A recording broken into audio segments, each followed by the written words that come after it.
Hey, all right, welcome. We Thanks, talk man. over drinks. We do have drinks right now. We already had You drinks. could have get some water or get some blue. I don't know if that's a official sponsor or not, but yeah. We're here with Adan Hagley, musician extraordinaire, a son of T&T. Tell us a little bit about what you're passionate about. well, right now my passion really is for the arts, the creative arts, and really trying to connect people through the arts. So whether it be music or film or dance, I'm just really passionate about creating. Cool. You know, so other than music, I'm very much into film, and you know, just anything to do with the creative arts. I'm very, very much passionate about. And, right and now. what genre of music are you mostly involved in? Yeah, so I am mainly involved in jazz. So jazz and jazz fusion, so fusing different styles of music, particularly Caribbean music, so calypso, Latin, funk, you know, Brazilian music, just like world music. I love fusing different styles because I have a very wide set of music that influenced me over the years. So, but it's always comes from a jazz background in terms of improvisational music. Cool. Yeah. So it's almost like jazz is the baseline and you kind of throw other good things in Yeah, there. but I mean, I would say other than jazz, the foundation honestly really is calypso. You know, even when I was in the States, you know, learning jazz theory and how to play jazz, Yeah. the thing that stuck out for me was that they were always very interested in my approach in terms of rhythm. Because, you know, when you think of my approach, I might play something, they might tell me play this, and I think that I'm playing it like them, but I'm not, because naturally we have that swing, you know, that kind of, you know, with calypso, even like, well, I didn't even realize you're not from Trinidad. I'm from Jamaica. I couldn't not tell me that, so I just like, oh wait, Yeah, okay. yeah, So yeah, so even with the reggae music has a certain kind of laid back feel to it. So the way how I'd play things, or just the way how I'd speak, people would be like, oh, that's interesting. And it took me a while to realize, okay, this is what makes us unique. Yep. So the foundation is really calypso, but with a jazz Sweet. swing to it. Yeah. All right, so you said you were overseas. You studied overseas. Yes, I attended Berklee College of Music in 2009. All the dope musicians from the Caribbean seem to have gone to... A number of them, yeah.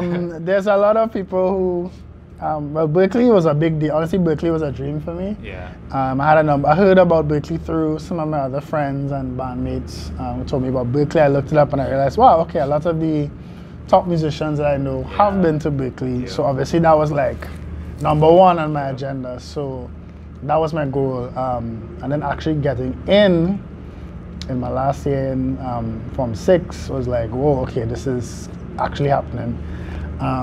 Question though, how does one prepare to get into Berklee? Because what are the music programs like, or performing arts program like in Trinidad or even in the Caribbean that would allow you to get into Berklee? Honestly, in terms of getting into the music that I do, a lot of it was done on my own, honestly. There aren't really that many teachers who would teach you jazz here, or, you know, even contemporary styles of music. It's very tough. So for me, I was more self-taught, YouTube, books, DVDs, and then one or two lessons here and there when I would have gone up to the States. But for the most part, self-taught. Wow. And how many years did that take for you to do this, to build to this point where you actually get into Berklee, having been self-taught? I started learning piano when I was 8. So at the age of 8, I started learning. You know, a lot of my other family members also did piano lessons. I mean, I feel like a lot of us in the Caribbean have done piano. Your parents tell you, well, you need to learn an instrument. So piano, I took the piano because a lot of my older cousins did piano, and so I took it. I had a love-hate relationship with it. It was 1 minute I was very passionate, the other minute was like, I think I had enough of this.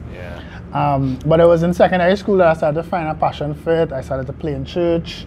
We had a school band that I used to play with, and then Presentation College, San Fernando, yeah. And then I eventually formed my own band with some friends, and that is what kind of prepared me. But two things I would say prepared me the most would be playing in church and my own band that I played with, and we did have my first gig. We played at a staff dinner at Hilton, and it honestly changed my life. You shell it. Yeah, it was really good. That's an experience, you know. You get carried into the back and it treats you nice, and you get fed, and and then you get paid to do it. I was like, oh, this could actually be a career. That's the first time I thought, well, wow, this could be a career. Yeah, that's when the light bulb went off, and I started to really take it seriously. Obviously, then you started to pitch that idea. I was studying to do engineering at the time. And that now is like, hold on, what do you mean you want to do music? What's that about, So that I had a year or two of struggling with my parents. Because of pursuing music. So you didn't bother to even begin the program for engineering? I did. I finished Form 6. Yes, I did. I did. But I think very early on in my first year, I knew back in my mind that that's where I was heading. But I was still saying, because my dad was like, you need to have a real job. You need to, That's the background that they would be familiar with. I was, at first the plan was to do it as a, sat on the side. But eventually I realized this is my passion, this is what I want to do. I can't see myself having a normal 8 to 4 job behind a desk. So I persisted, and eventually I think they realized, hey, okay, I think he's serious about this. He's performing. I did a music festival, I was doing musicals and prayers. I was all over the place trying to develop myself, and he's like, okay, let's give him a chance. And that's singing and playing an instrument? Just piano. I don't sing. Piano. Yeah, I don't. Well, I can, but I don't advertise myself as a singer. Cool. Yeah. Cool. Yeah. All right. So at this point in time of your life, what would you say is probably a mantra? Like, what is a line that you live by, where almost every day you get up and you kind of say, yeah, this is a reminder of. This is a reminder that I use to keep myself on track. Well, right now, honestly, my mantra would be, everything is happening exactly the way it's supposed to happen. Yeah, I believe that. Throughout my whole process now, with my first album that I'm doing and my first big concert, I'm releasing the album, it's just, everything has kind of come full circle, honestly, between leaving Trinidad and going to Berkeley in 2009 to now, which would be 10 years. It's kind of it's funny to see everything come together, and so many things that these are ideas that I've had since then, like since that time, and see it come full circle, and the things that you were worrying about and insecure about then is actually the thing that inspire you the most now. Yeah, I hear that a lot. Yeah, so it's like I'm like, wow, 10 years ago I was stressing about this thing, and then that moment in time is actually what inspired the album, what inspired a lot of the music. And so I think the album is a good reflection of where I am now and the journey that I've been on for the past 10 years, coming into myself as a musician, as an artist, as a creative in general. That reminds me of a powerful quote that I've come across time and time again, that a lot of the time the things that we are insecure about or scared about end up being our superpower. Yeah, it's actually a strength. So that's another thing I've been coming to terms with, is like the things that you insecure about are actually what makes you stand out, and is actually what people, when they come and tell you, hey, I really like so and so, it's like, really, you like, So how was that being on campus at Berkeley, being like, how many Caribbean students would have been there? What was that like, being in that kind of space? At first, it's a big culture shock. As much as I have been familiar with the US and I've been back and forth from a young age to America, living there is a totally different experience. I think the first biggest transition was like the sense of humor. Because we have our own way of interacting. The Pekong, the way we talk, and like theirs is different. They have this dry, sarcastic humor. So that was one thing. But also, it's a very competitive environment. I mean, we're talking the best of the best in the world, and that really pushed me to step my game up, honestly. In terms of Caribbean people, there was actually a good bit of Caribbean. We had a Caribbean club at Berkeley. Jamaicans, Mario. I don't know if you know Mario. Mario was the head of the Caribbean club. We had people from Tobago, Virgin Islands, Antigua. we had a good, nice little squad. There's a couple of us from Trinidad. My friend who also went to school with me was there, McKinney, and Richard Solis was also there for a while. Who's there? Soulman, I don't know if you ever heard of Soulman. Yeah. Oh, Soulman was at Berkeley for a while. Yeah, I met Soulman up there. Yeah, so there was quite a bit of a connection. I think now more people are going. You're seeing more and more Caribbean students going up there. Yeah. I think now that they realize you can actually do pan there as well. I think with the development of the pan program, you might see more Caribbean people going across there. And hand pan becoming a thing. Yeah, pan is actually becoming a thing, you know. So cool. Yeah. All right. So, what are you looking forward to, and how have you seen your work being like welcomed by the Caribbean and TT in particular? Like, do you see TT being at a stage where they're ready to really hug up jazz music in that kind of way? I think we're getting there. Yeah. You're seeing a lot of jazz events popping up all over Trinidad. Like even this month into next month, I've counted at least 6 or 7 shows. Nice. There's jazz in Palmis, there's jazz in Tobago this weekend going. There's my show, there was another show going last week. There's a lot of events. So clearly that shows you that there is a demand. It might not be as big a market in terms of the soca and the dancehall, but there is a demand.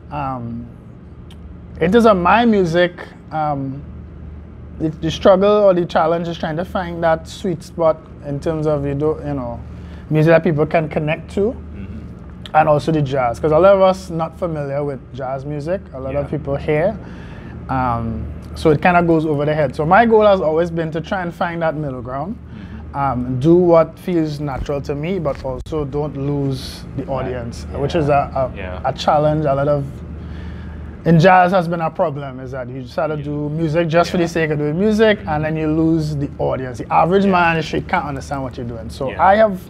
From the beginning, I've started with fusing soca into the jazz. Just not just calypso, but the more modern soca. So like I'm a big fan of Voice. So one of the first songs I did was Chest to Life by Voice, and that was received very well. I honestly didn't expect it to do as well as it did. I just being creative, just say, hey, let's put this out. People started calling me. I heard it was playing on the radio, it was playing in the stadium. People were asking me where they could purchase it, and I honestly wasn't ready at the time. That was like 3 years ago. Oh yeah, so honestly I was just doing it, and then it was like, hey, like, where can we find you? And it's like, okay, wow, I need to step my game up. I need to be more prepared for the business side of things, which is what I'm now getting into and getting comfortable with in terms of the money-making side of it, marketing, promoting, exactly, copyright, understand all of these things. So that has been my journey in the past year or two, was understanding the business, finding the right concept, how are we going to market it, how are we going to put it out there. So yeah, all of these things are important, media and yeah, absolutely. Yeah, so yeah. So at this point, what are you looking forward to most? Right now, we're just growing as a performer, as an artist, and getting the music out there. So, album launches on October the 12th, all streaming platforms, CDs as well, and I really just hope it will be well received and open up some opportunities for myself and my band to do some shows up the islands. Well, firstly up the islands, and then the world, anywhere that would have me, in States, in Europe. There's a big demand for Caribbean music, so I'm hoping that the Caribbean song with the jazz will have an impact, and people will love it. So on your album, right, you have, is it where you have a couple of covers and you have some original stuff? Yeah. What can people anticipate? Expect? Yeah, sure. So this particular album, I would say, has a little bit of something for everyone. For the hardcore jazz listener and for the not so hardcore now getting into it. Yeah. The album is made up of 5 original songs and 2 covers. One would be the Chest of Life I did over for the album. Yeah. And the other one is a jazz standard that's more on the smooth jazz side, easy listening type thing. So I try to have a good balance of something for everyone. Even though there's no vocals really, well, there's one chest. I do a little bit of little thing. vocals, a little thing. I wouldn't give it away, but using some effects on my voice and stuff. But other than that, there's no vocals, so you have to find a way to keep it. My music is generally very high energy, fun, groovy type music that, you know, with calypso and Latin rhythms. Yeah. You hear a lot of it, because I think it's an easy connection for us in terms of the rhythm and the sound. Yeah. Cool. Mm-hmm. Sweet. All right. Gosh, there's something I wanted to ask.